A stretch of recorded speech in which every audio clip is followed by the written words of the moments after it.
자, 여러분 교재 29페이지입니다. 용도 지역의 지정 특례 규정이죠. 용도 지역 지정 특례. 설명드리고 교재를 같이 보는 방법으로 하겠습니다. 용도 지역의 지정 특례. 자, 앞으로 보실까요?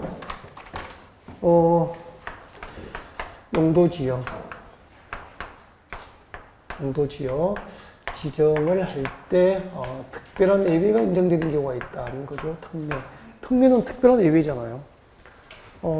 여러분, 용도지역을 지정하고 지정된 용도지역을 변경할 때는 원칙은 도시군관리구로 입안해서 결정한다라고 배웠잖아요. 맞죠? 용도지역의 지정과 변경은 도시군관리구로 결정함이 원칙이다. 단, 용도지역을 지정하고 변경할 때 도시군관리구역의 입안과 결정 절차에 의하지 않는 특별한 예외가 있다는 거예요. 네. 첫 번째, 국유수면 매립지에 대한 용도지역 지정 특례부터 여러분께 설명을 드립니다. 네, 그냥 설명만 들으면 돼요. 교재 안 봐도 돼요. 교재 같이 봐요. 조금 있다가. 여러분 여기는 부산입니다. 부산이고 용도지역은 도시지역입니다. 부산시가지로 생각하십시오. 부산시 용도지역은 도시지역이에요. 도시지역이고 그때 이제 밑에는 공유수면 바다입니다. 부산 앞바다, 공유수면 바다가 되죠. 자, 공유수면 바다를 매립을 했어요. 부산 앞바다를 매립했죠. 매립해가지고 여기 이제 신도시를 개발하는 게 목적입니다. 바다의 매립 목적. 바다를 매립을 했고, 그 매립의 목적이 도시개발이 목적이에요. 도시개발. 부산은 바다 매립에서 신도시가 건설된 곳이 전 잘 모르겠는데요. 잘 모르겠어. 나 모르겠고. 인천은 많아요. 송도, 신도시 이런 거다. 그리고 영종도, 인천공항도 전부 영종도 일대를 매립해서 만들었거든요. 네. 자, 아무튼, 부산시 공유수면 바다, 부산 앞바다에다가 이제 신도시 개발을 목적으로 바다를 매립을 했어요. 그리고 그 매립구역이 이웃하고 있는 부산의 용도지역도 뭐죠? 도시지역이에요. 그럼 봐요. 바다의 매립 목적이 도시개발이고, 매립구역이 이웃하고 있는 부산의 용도지역도 도시지역이니까, 매립 목적과 이웃 용도지역 지정 목적이 같습니까? 다릅니까? 같아.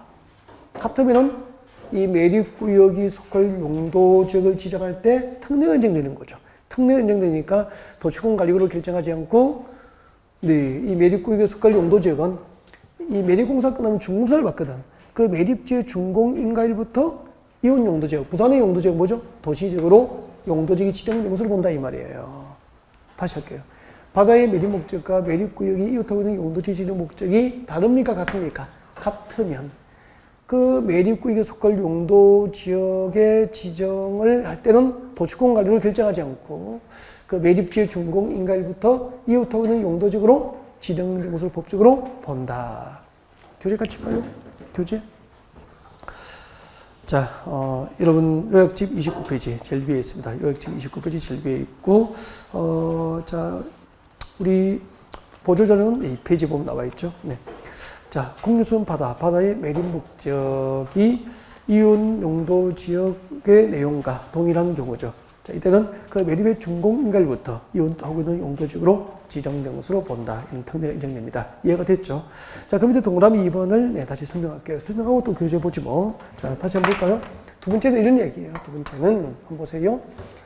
여기는 자, 보존가치가 있는 성지가 있습니다. 보존가치가 있는 성지가 있고, 전답과 순등 농지가 집중화 되어 있습니다. 전답과 순등 농지가 집중화 되어 있죠. 그럼 봐요. 농림지역이다. 농림지역이에요. 농림지역이고, 밑에는 이제 공유수면 바다입니다. 공유수면 바다가 있습니다. 자, 이때 농림지역 앞바다를 매립합니다. 농림지역 앞바다를 매립했는데, 자, 이번에도 바다의 매립 목적은 도시개발이에요. 항만도시. 예를 들면 농림지역에서 생산된 농산물을 대도시로 운송하기 위한 항만도시 개발이 목적이에요. 그러면 바다의 매립 목적은 도시개발이고 항만도시 개발이고 매립구역의 이웃하고 있는 용도지역은 뭐죠? 농림지역이니까 이번에는 바다의 매립 목적과 매립구역의 이웃 용도지역 지정 목적이 같습니까? 서로 다릅니까? 달라. 다를 때는 매립구역이 속할 용도지역을 지정할 때 특례가 인정 안 돼. 특례가 인정 안 되니까 이 경우에는 원칙대로 매립구역에 속할 용도지역은 무엇을 결정합니까? 도시군 관리구역을 결정해야 된다 이 말입니다. 그 다음에 또 하나가 있어요. 또 하나는 이거예요. 이거. 여러분 여기는 왼쪽은 도시지역입니다. 도시죠. 부산이라고 생각하십시오. 그리고 여기는 부산 주변에 이제 생산관리지역이에요. 생산관리지역이고 여기는 밑에는 전부 공수면 바다고요. 이번에는 공유수분 파달리 매립했는데 이렇게 매립된 거예요. 이렇게 매립했네요. 이렇게 매립하면 매립구역이 왼쪽에는 어디 걸쳤죠? 도시적. 오른쪽에는 생산관리죠. 두 개의 용도지에 걸치게 됐죠. 이렇게 매립구역이 두 개의 용도지에 걸치거나 이웃하게 된 경우에도 매립구역에 속할 용도지역은 원칙대로 도시공간관리구역으로 결정을 해야 됩니다. 그래서 밑에 두 가지의 경우 바다의 매립 목적과 이웃 용도지 지정 목적이 서로 다르거나 매립구역에 두 개의 용도지에 걸치거나 이웃하면은 용도지역 지정 특례를 인정해요, 안 해요? 안 한다는 거예요. 안 하니까 매립구역에 속할 용도지역은 전부 무엇으로 결정합니까? 도시공관리구역으로 결정해야 된다는 거죠. 읽고 지나갑시다. 자, 동그라미 2번. 공유수분 매립 목적이 해당 매립구역과 이웃하고 있는 용도지역 내용과 서로 다른 경우이거나 또 매립구역이 두 개의 용도지역이 걸치거나 이웃한 경우에는 특례가 인정 안 되니까 그 매립구역에 속할 용도지역은 무엇을 결정합니까? 도시군 관리구역으로 결정을 해야 된다. 이해가 됐습니까? 네. 자, 이렇게 교재를 읽으면 되고요. 나중에 이제 뭐 혹시 봐요. 이런 그림을 그리거나 할 필요는 없습니다. 진짜 설명을 하려고 도와드리는 거지 뭐. 이거 그리고 앉아가지고 뭐 고생하고 할 필요가 없어. 여러분이 이거 그리다가 고생하면 제가 마음이 아파요. 네. 전혀 필요 없어요. 이건 설명하고 이해를 도와주는 거고 시험은 조문대로 나옵니다. 책대로. 그러니까 교재를 이해하고 읽기 위해서 설명을 듣는 거지 뭐. 이런 것은 목적으로 하면 안 돼요. 알겠죠? 네. 자, 그 다음에 이제 2번에 봅니다. 자, 다른 법령에 관한 용도지역 지정 특례가 있는데, 자, 도시적이 결정고시로 본다. 의지되는 대상이 몇 개 있습니까? 5개.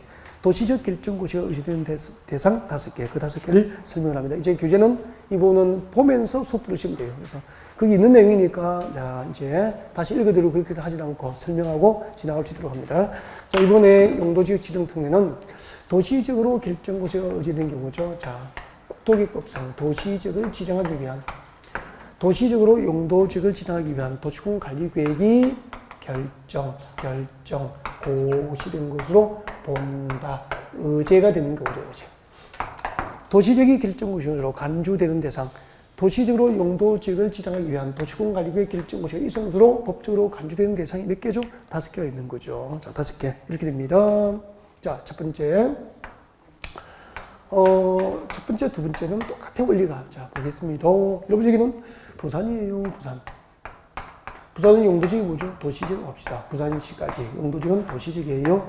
그리고 밑에는 이제 공유수분 바다, 부산 앞바다입니다. 부산 앞바다인데, 부산 앞바다는 부산이라고 하는 도시지역에 연접된 공유수면이잖아.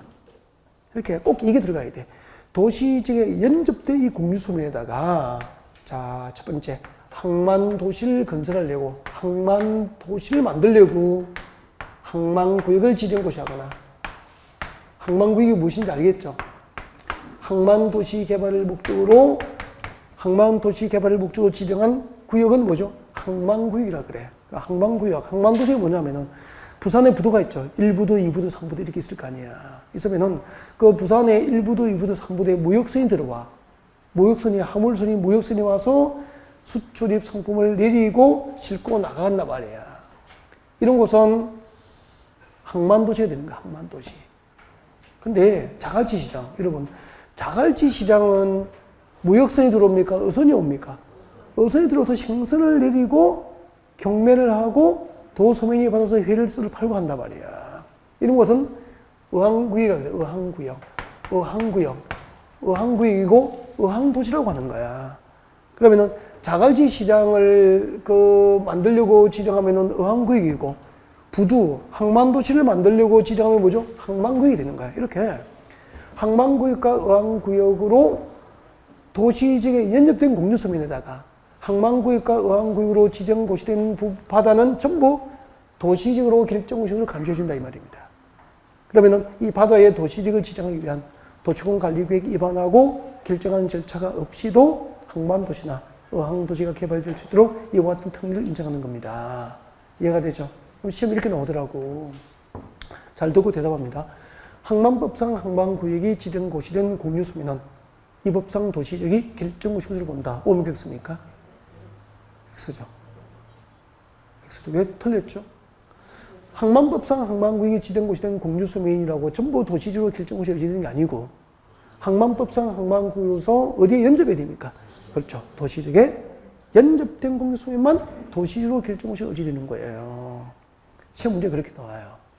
제일 중요한 것은 이걸 외우는 게 아니고 도시지역에 연접된 공유수면에 항만구역이나 어항구역이 지정고시 된 공유수면은 전부 도시지로 결정고시로 법칙으로 간주되는 거라고. 알겠죠? 만약에 항만구역과 어항구역이 지정고시 됐더라도 그 공유수면이 도시지역이 아니고 관리지역이나 농림지역, 자연환경 보존지역에 연접되면은 도시지로 결정고시가 의제돼요, 안 돼요? 안 된다 이 말입니다. 알겠죠? 그 정확하게 이해하고 이제 답을 찾아야 된단 말이야. 두 가지 설명했고, 그 밑에 이제 세 번째, 네 번째, 3번, 4번, 5번은 원리가 똑같거든. 원리가 똑같기 때문에 이제 하나의 그림에서 설명을 드리겠습니다. 설명, 자, 여기요. 전답과 성능 농지가 있거나, 그리고 산이 있거나, 전답과 성능 농지입니다. 이거 농지. 자, 이런 지역이 도시지역에 멀리 떨어지면 무슨 용도지역입니까? 농림지역입니다. 농림지역이에요, 여러분. 여기 전부 농림지역이라고요. 이게 농림지역입니다. 근데 이 농림지역에다가 들판에다 봐요. 이만큼 택지개발 촉진법상 택지개발지구를 지정해버리면 택지개발지구를 지정했어. 그럼 가만히 좀 생각해 봅시다. 택지는 공장용지입니까? 주택용지입니까? 주택용지. 요즘에 주택은 신도시에 주는 주택은 단독주택 위주로 신도시를 만듭니까? 아파트입니까? 아파트. 그럼 이런 얘기네. 택지개발 촉진법상 택지개발지구를 농림지역에 지정했다는 것은 앞으로 아파트 위주의 신도시 개발의 첫걸음을 뗀 것으로 보는 거야. 근데 농림지역에 아파트 지을 수 있습니까? 없습니까? 없잖아요. 그래서 택지개발 촉진법상 택지개발지구 지정 고시가 다 된 땅은 도시지역으로 결정고시 형식으로 간주해 주는 거야. 그러면 농림지역을 도시지역 용도지역을 변경하기 위한 도시공관리구의 위반과 결정 절차 없이도 바로 택지 조성에서 아파트 위주의 신도시가 개발될 수 있도록 이와 같은 특례를 인정한다 이 말입니다. 이해가 됩니까? 지난해 가을에 그 김현미 국토교통부 장관이 그 수도권 3기 신도시 후보 지역을 발표했잖아요. 그럼 3기 신도시 후보 지역은 용도지역이 도시지역이 아닌 곳이 많단 말이에요. 용도지역, 관리지역, 뭐 농림지역, 자연환경 보존도 일부 있을 수도 있고 그래요.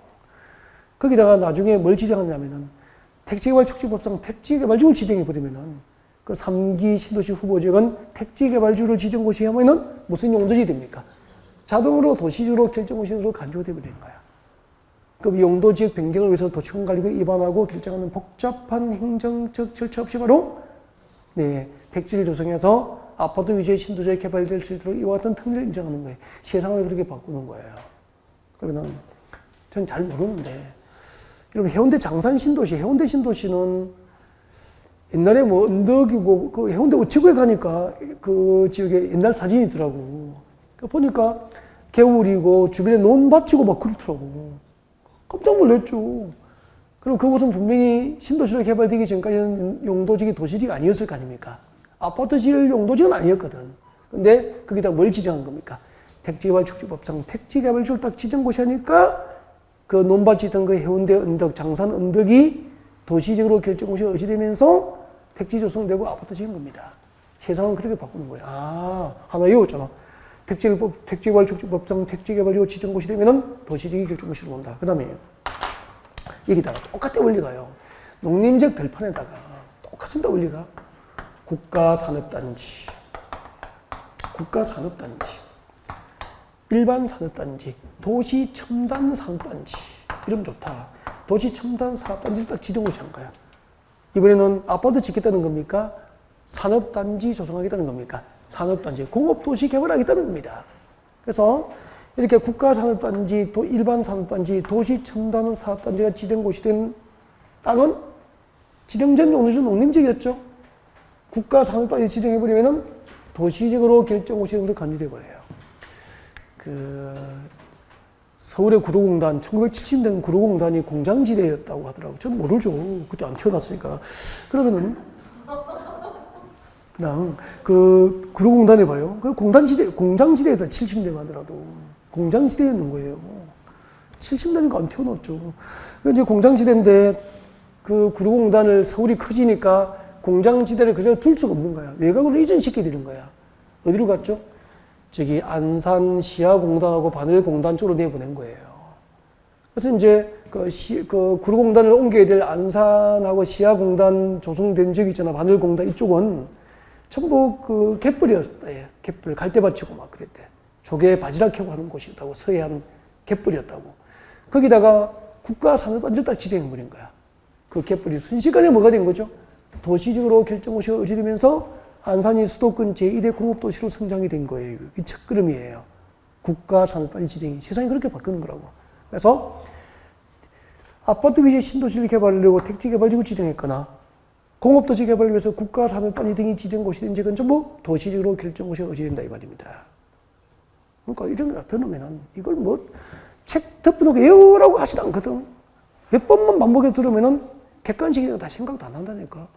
차라리 여유있게 편안하게 몇 번 듣고, 그죠? 그게 훨씬 낫죠. 혼자 읽는 것보다는. 그 다음 여기다가, 그, 5번째는 줄일 것이십시오. 전원개발촉진법상 전원개발사업구역과 예전구역 줄 거 봐요. 전원개발사업구역과 예전구역 줄 것입니다. 전원개발사업구역과 예전구역을 밑줄 것이고, 밑에 적어요. 예를 들면, 원자력 가리우죠. 원자력 화력 발전소입니다. 원자력 화력 발전소.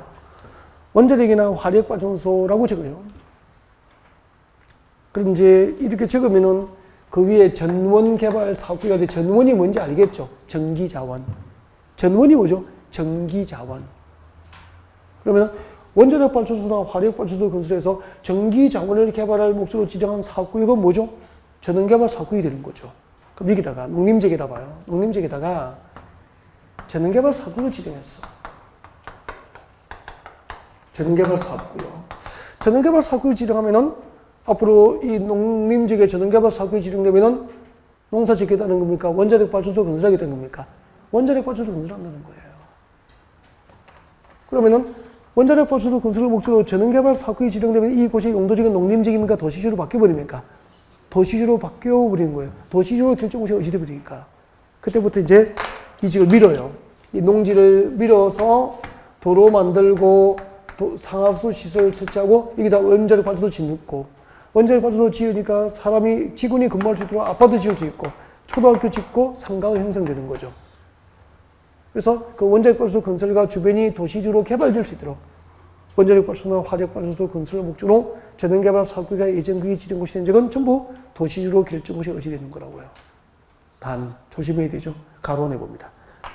수력발전소나 송변전 설비만을 설치할 목적으로 지정된 전원개발 사업구역과 예전구역은 도시지로 결정고시가 의지되어야 안 돼요. 안 되는 거예요. 밑에 3번은 여러분이 읽어보시고 똑같아 원리가요. 그 다음에 넘깁니다. 넘겨서 용도 지역 안에서의 이제 건폐율 용적률로 갑니다. 용도 지역에서의 건폐율 용적률인데 여러분 교재에는 26페이지 보시면 되고요. 26페이지입니다. 26페이지 펼쳐놓고 있어야 되고요. 너무 많이 요약을 해서 조금 보기가 불편하겠죠. 그러신 분은 이제 여러분 교재, 이런 프린터, 보조 교재는 4페이지 보시면 돼. 보조 교재 4페이지를 펼쳐놓고 저를 보시면 돼. 저를 보시고요. 예. 요약집은 26페이지, 보조 자료는 4페이지를 펼쳐놓고 저를 보시면 됩니다. 저를 보시면 되는데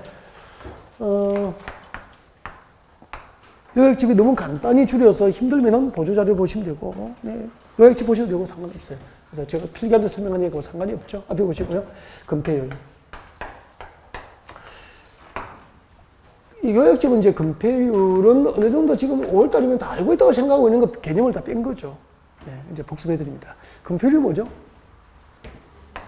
대지 면적에 대한 건축 면적이죠. 건축 면적의 비율이죠. 대지 면적에 대한 건축 면적 비율이 건폐율이에요. 보면 이렇게 되잖아. 여기 100제곱미터 대지가 있어. 100제곱미터 대지가 있습니다. 내 땅이지만 마음대로 건축을 못 하는 거예요. 만약에 100제곱미터 대지에 50제곱미터가 건축되어 있다. 절반 정도. 그럼 건폐율이 어떻게 되죠? 건폐율은 대지 면적에 대한 건축 면적의 비율이니까. 대지 면적이 얼마입니까? 100제곱미터. 건축 면적이 얼마입니까? 50제곱미터. 100분의 50이잖아. 100분의 50은 0.5죠. 이걸 퍼센트로 표시하려고 곱하기 100을 해준 거죠, 100을. 그럼 0.5 곱하기 100 하면 얼마입니까? 50%. 이게 건폐율이잖아요. 그죠? 그러면은 어떤 용도지가 허용되는 건폐율이 50%라는 것은 대지 면적의 얼마까지? 50%까지 건축을 허용한다는 얘기예요. 그 말을 바뀌게 가면은 나머지 대지 면적 50% 이상을 대지 안에 무엇으로 남기라는 겁니까? 공지를 남기라는 뜻이죠.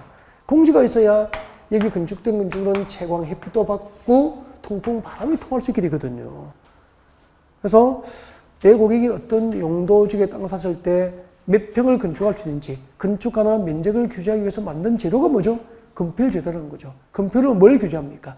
대지에 건축 가능한 면적을 규제하는 면적을. 그러면 입체적 규제수단입니까? 평면적 규제수단인 겁니까? 평면적 규제수단. 이 정도는 이제 개요 이해는 기본적으로 돼 있어야 되고요. 시험을 어디서 내느냐면은 21개 용도지역별로 건폐율의 허용 한도를 알고 이분이 컨설팅을 할 수 있는지 물어보는 거죠. 작년에는 용적률을 시험 냈고 올해는 뭐가 나오죠? 뭐를 줘 뭐. 건폐율 아니면 용적률 둘 중 하나는 거의 매년 나오거든요. 그래서 암기를 꼭 하셔야 돼요. 그래서 여러분 이제 여기까지 이해하면은 그 26페이지 건폐율 치단들 용도지역별 건폐율 한도를 외우면 돼요. 26페이지 보면은 건폐율 한도가 나와 있죠. 일종 전용 주거지역부터 제일 밑에 자연환경 보전지역까지 27페이지 위에 여기까지 건폐율 한도를 외워야 됩니다. 당연히 외워야 됩니다. 시험 나오니까. 이런 걸 안 외우면은 답 찾을 게 없다는 거죠. 그래서 같이 연습합니다. 그러니까 이런 거는 쉬우니까 책상에 앉아서 혼자 시간 보내면 안 되고 수업 시간에 하면 끝이에요. 같이 해, 같이. 지금부터 이제 앞에 딱 보고 앞에 보시고요. 21개 용도지역 종주부터 같이 해봅시다. 저 뒤에. 자, 21개 용도지역. 우리 도시지역은 주, 상, 공, 녹. 주거지역은 어떻게 되죠? 전용주거지역과 일반주거지역과 준주거지역이 있지. 전용주거지역은 몇 종? 1종과 2종. 일반주거지역은 몇 종? 1종부터 3종까지. 그 밑에 뭐가 있죠? 준주거지역. 순서를 해볼게요. 같이 하면은 좋아요. 제1종 전용주거지역, 2종 전용주거지역, 전용주거지역은 2개가 있거나, 그 다음에 이제 일반주거지역, 제1종 일반주거지역, 제1종 일반주거지역, 2종 일반주거지역, 3종 일반주거지역, 그리고 준주거지역, 이렇게 해서 주거지역 6개. 주거지역 끝나면은 상업지역이죠? 상업지역 4개를 어떻게 외웠죠? 중일근이유, 충청도 버전, 중일근이유, 그렇게 외웠잖아요. 그죠? 네. 중심상업지역, 일반상업지역, 근린상업지역, 유통상업지역 그렇게 됩니다. 공업지역은 3개죠. 어떻게 외워죠? 전일준, 전용공업지역, 일반공업지역, 준공업지역 그렇게 됩니다. 준공업지역. 네, 그리고 여기서 제가 물으면 대답해요. 여기 집중하고 대답해요. 말 그대로 내려가서 개인적으로 물어볼 수도 있습니다. 네, 여기 자 시작하겠습니다. 물어볼 거예요. 도심과 부도심 지역에서 상업과 업무기동 확충을 목적으로 합니다. 뭐죠? 중심상업지역. 어우, 좋아요. 그 다음에 중고층 위주로 편리한 주거환경 조성을 목적으로 합니다. 3종 일반주거지역. 어이, 좋습니다. 공동주택 중심의 양호한 주거환경 보호를 목적으로 합니다. 2종 전용주거지역. 그렇게 되죠. 네. 공해성 공업을 수용하는 게 목적입니다. 전용공업지역. 그 다음에 이제 그만 물어볼게요. 잘하시네요. 됐어요. 아이, 좋아라. 잘하시구나. 그 다음에 녹지지역 3개는 어떻게 봤죠? 보생자. 지금 인터넷으로 수업을 들으시는 분은 긴장하셔야 될 것 같습니다. 우리 오픈은 전부 완벽하게 외우고 있잖아요, 지금.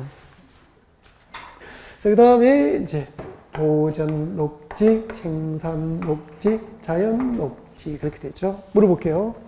녹지적 세계 중에서 제한적이지만 현재 유일하게 개발이 허용된 녹지는 자연 녹지. 농업적 생산을 위해서 개발이 유보된 녹지는 생산 녹지. 그렇게 되죠. 좋아요. 이렇게 해서 6개. 여기까지가 16개. 도시적입니다. 그러니까 순서 그대로 외워야 돼요. 그 다음에 이제 도시적 밖에 5개가 있잖아. 관리적이 3개 있어요. 관리적 세계를 어떻게 외우죠? 첫 글자 따서 보생계. 그렇게 합니다.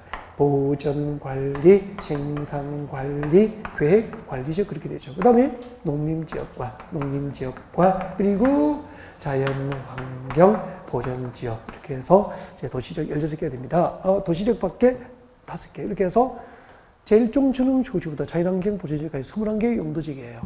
이 21개의 용도지역별 건폐율의 한도는 꼭 외워야 되죠. 이렇게 오잖아요.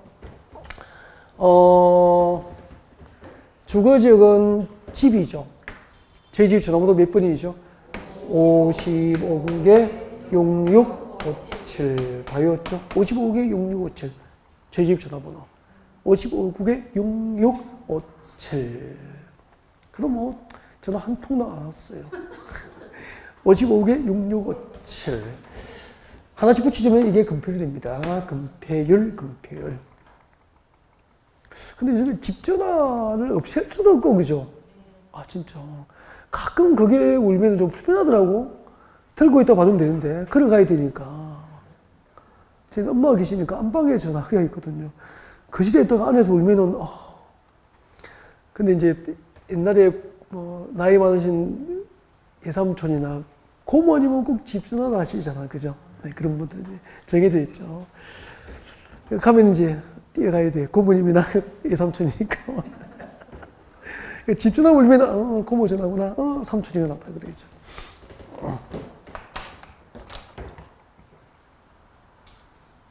그 다음에 상업적은 집입니까? 상가입니까? 상가. 저희 상가번호 몇 번이죠? 9878, 9878, 9878. 공업적은 전부 777, 777. 그 다음에 녹지지역부터 비도시지역은 계획관리지역 빼고 전부 개발 용도입니까? 보존 용도입니까? 보존 용도니까 건축은 개발이잖아요. 그래서 건축하는 면적, 개발 비율은 가장 낮게 규제됩니다. 전부 20%. 야, 여러분. 건폐율 20%는 자진한 규제입니다. 여러분이 만약에요. 땅 100평 사도 건축할 수 있는 면적은 얼마죠? 20평 이하로 지어야 되는 거야. 그게 건폐율 20%입니다. 그러니까 시골 땅은 왜 싼지 알겠죠? 녹지지역과 시골의 도시지역 밖에 땅 사면은 대개 건폐율이 20%이기 때문에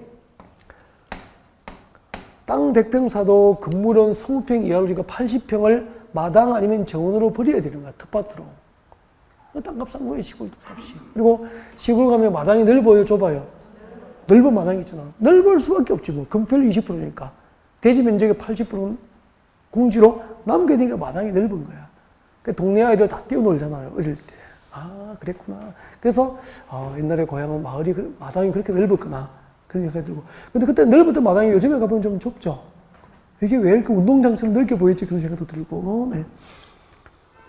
이렇게 녹지지역부터 비도시지역은 건폐율 20인데, 계획관리지역은 얼마죠? 40. 계획관리지역은 도시지역 바뀌지만 개발 용도입니까? 보존 용도입니까? 개발 용도니까 개발 비율을 대체로 높게 높여줍니다. 그래서 우리가 뭐 농담처럼 이렇게 해봤잖아.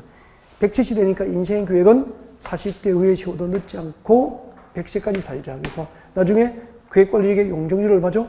100. 이게 통째로 한 문제 나온 적도 있는데요. 다음 중 계획관리지역에서 도시공계획 조례로 정할 수 있는 건폐율의 최대한도가 맞게 연결되는 것은 건폐율은 40, 용적률은 100% 이하에서 각 시군 조례로 건폐율과 용적률을 정하게 되는 거죠. 여기까지죠. 그 다음에 용도지역에서 건폐율 특례 규정이 여기 지금 찾아봐도 없어요. 이게 시험에 나오거든요. 네. 그래서 보조자료 와요, 여러분. 보조자료 다 오시려갖고, 혹시 보조자료 프린트를 안 뽑으시면 상관없어요. 제가 필게 드릴 테니까. 하면 안 돼요. 알겠죠? 하지 말고, 그냥 보고 계세요. 제가 필게 드릴게. 같이 외우면 되지 뭐. 그래서 이런 보조자료 가지고 계시는 분은 5페이지 봐요, 5페이지. 5페이지 보면은 건폐율 특례가 있어. 보조자료 5페이지 제일 위에 동그라미에서 한번 건폐율 특례 나와 있습니까? 별표 2개 하시고 기업부터 비업까지 이거 통째 외우셔야 돼요.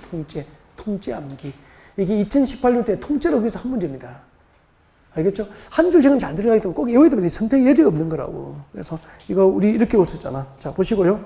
자료 프린터 안 뽑으셔도 상관없습니다. 저를 보시고. 자, 지금부터 이제 용도지역에서의 건폐율입니다. 용도지역에서의 건폐율의 최대한도를 특례로서 따로 정할 수 있는 대상. 용도지역에서의 건폐율의 최대한도를 특례로서 따로 정할 수 있는 대상. 어떻게 외웠죠, 우리? 자개장농. 자개장농은 조개 껍데기 가공해서 붙이고 오칠 했으니까 예술이잖아요. 예술은 수공으로 빚어야 됩니까? 자동입니까? 수공. 그래서 자개는 수공으로 그렇게 웃었죠. 자개는 수공으로 어디서 생산하죠? 농공단지, 산업단지에서 생산한다. 자개는 수공으로 농공단지와 산업단지에서 생산한다. 이렇게 웃었죠.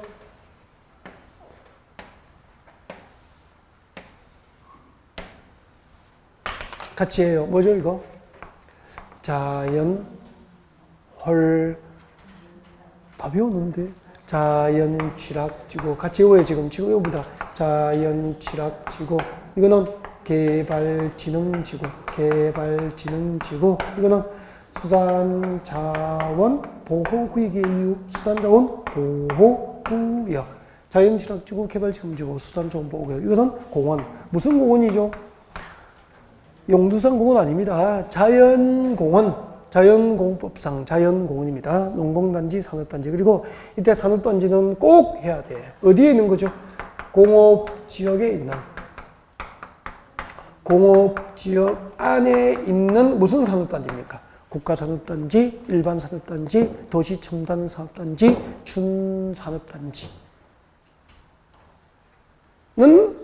금필의 지정도가 따로 허용이 됩니다. 근데 개발진흥지는 두 개가 있어. 개발진흥지 두 개도 정확하게 해야 돼요. 어디에 지정되죠?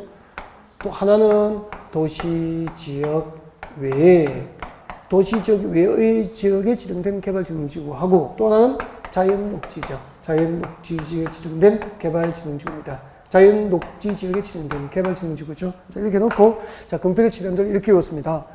동그라미 하나씩 떼고 외웠습니다. 제일 위에서부터 어떻게 외웠죠? 육사, 3사. 무슨 뜻이에요? 육군 사관학교, 육군 3사관학교, 3사, 3사, 그리고 7, 8, 7, 8. 그렇게 합니다. 하나씩 붙여주면 되는 거예요. 3, 7, 8. 그런 뜻이에요. 육군 사관학교, 그리고 육군 3사관학교, 그리고 제일 밑에는 7, 8은 무슨 뜻이죠? 아무 뜻도 없어. 3, 7, 8. 그렇게 하시면 되죠. 그러면 봐요. 자연친화지구는 어떤 용도지에 봐요? 어떤 용도지간에 자연친화지구 지정된 곳은 금표를 얼마 주죠? 60. 용도지간에. 그러니까 봐요. 예를 들면은, 여러분, 계획관리지원 금표를 얼마죠? 40이잖아. 이게 원칙이라. 근데 그 계획관리지간에 뭐 지정되면은 자연친화지구 지정된 곳은 60% 준다 이 말이야. 아셨죠? 그런 뜻이라고 이게. 그 다음에 도시적 외지은 금표를 얼마죠 볼래? 여기 보시고 도시적 외지은 금표를 얼마입니까? 계획관리지역 빼고 전부 20이잖아. 근데 그 도시적 밖에 개발진흥지구가 지정된 곳은 얼마 주죠? 40. 자연녹지지역 금표이 20이잖아. 그죠? 근데 그 자연녹지지역에 뭐 지정되면은 개발진흥지구 지정되면 얼마 주죠? 30 주는 거야, 30. 그리고 자연공원은 얼마? 60. 농공단지는 얼마? 70. 여보세요? 농공단지는 도시적에 있어요? 도시적 밖에 있어요? 주로? 도시적 밖에 많잖아. 도시적 밖에 금표를 얼마죠? 20이잖아, 20. 아니. 누가 도시적 밖에 공장 짓겠냐고. 땅 100평 사와야 공장은 20평 지어야 되는데, 땅 1000평 사와 공장은 200평 이하로 지어야 돼. 누가 공장 짓겠냐고.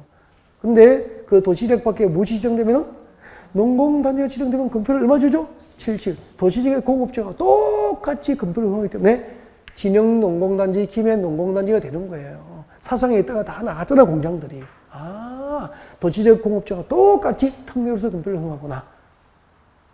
어떤 용도지의 농공단지가 지정되면 금표는 해당 용도지의 금표를 그대로 적용합니까? 특례를 허용합니까? 특례가.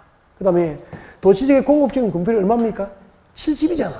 근데 그 공업지역 안에 뭐 지정되면은 국가산업단지, 일반산업단지, 도시첨단사업단지, 준산업단지에 지정되면 금표를 얼마 주죠? 80. 얼마를 높여주죠? 10%를 높여줍니다. 10%에게 집죠? 삼성을 움직이기도 하잖아, 삼성을. 그 평택의 반도체 공장이 엄청 크다고 했죠. 그래서 청와대 작년에 트럼프 대통령, 미국 대통령 와가지고 청와대 회담하고 평택에 미군기지 가다가 헬기 타고 가다 본 거야. 저게 뭐냐고 물어봤잖아. 저거 삼성 반도체 공장인데요. 어떻게 단일 건물이 그렇게 큰 건물을 처음 봤다고 하잖아, 미국 대통령이. 얼마나 크든지. 삼성을 거기에 투자하게 했잖아요, 평택 들판에다가. 왜요? 국가산업단지 지정해 주니까. 건폐율이 얼마죠? 80이거든. 그러면 그냥 공업적이라면은 삼성이 땅 10만 평 사면은 공장을 지으면 7만 평 지어야 되는데 국가산업단지 지정되면 얼마 지을 수 있죠? 8만 평을 지을 수 있죠. 만 평을 더 지을 수 있잖아. 반도체 공장 만 평이면 1년에 수조 원, 수십조 원의 매출이 차이가 날 수 있는 거잖아요. 그러니까 여기 투자한 거잖아요. 국회의원 선거할 때 이렇게 유주하는 거 들었죠.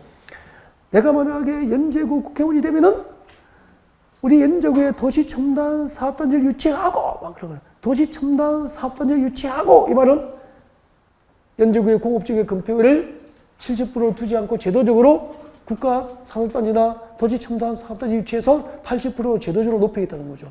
건폐율이 높으면 개발 비율이 크니까 투자 환경이 좋아집니까? 나빠집니까? 좋아지니까 대기업 유치에 유리해지거든. 그래서 이렇게 인수한 거 아니에요. 오늘 배울 건데, 여러분, 자연취락지구의 지정 목적은 외우고 있죠? 자연취락지구 지정 목적이 어떻게 되죠? 녹으로 시작합니다.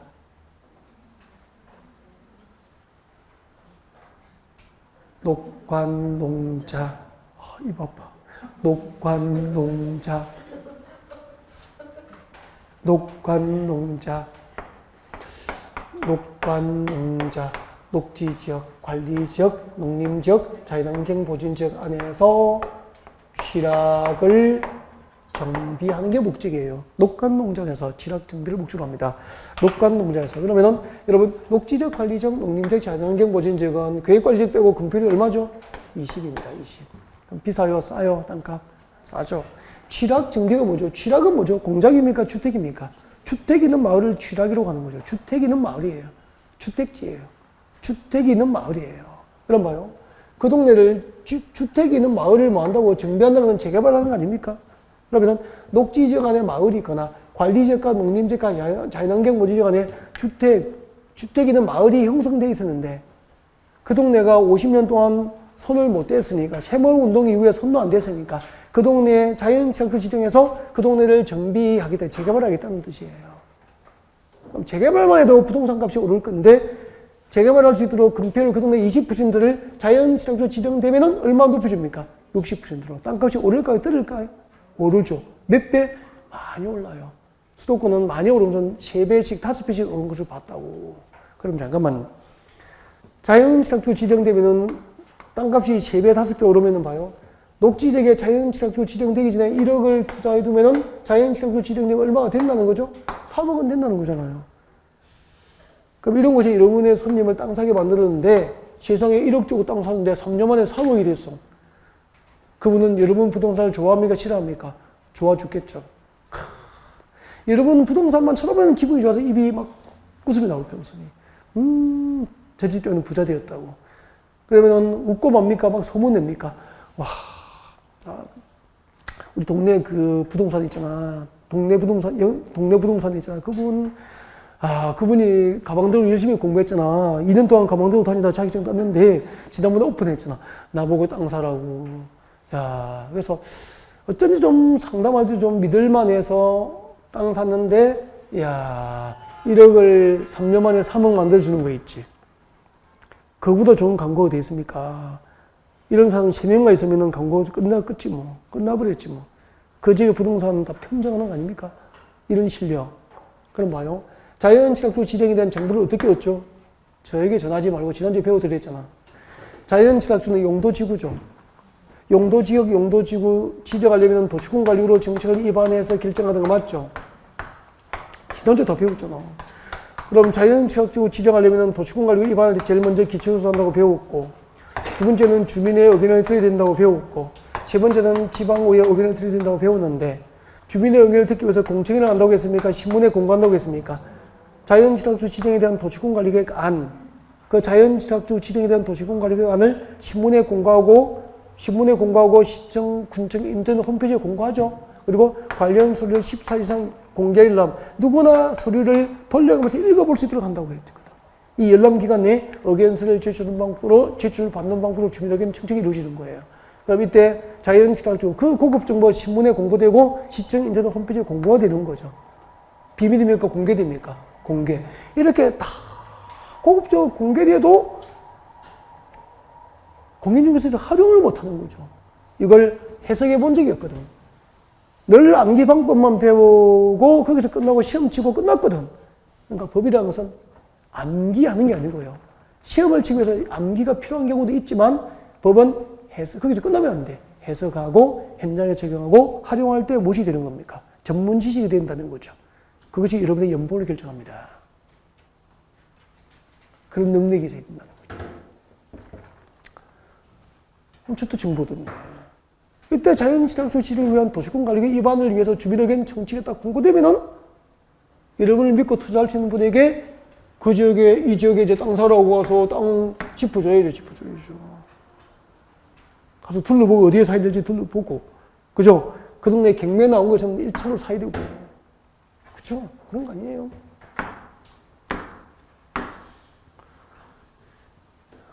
이렇게 해서 고객을 부자로 만들 수 있는 능력, 그런 거죠. 그 다음 또 봐요. 도시적 외지역은 20%인데 땅값이 쌌는데 그 동네에 무시 지정되면은 개발 증여 지정되면 금표를 얼마죠? 40. 그럼 또 부동산 값은 또 오릅니까? 떨어집니까? 오르잖아요.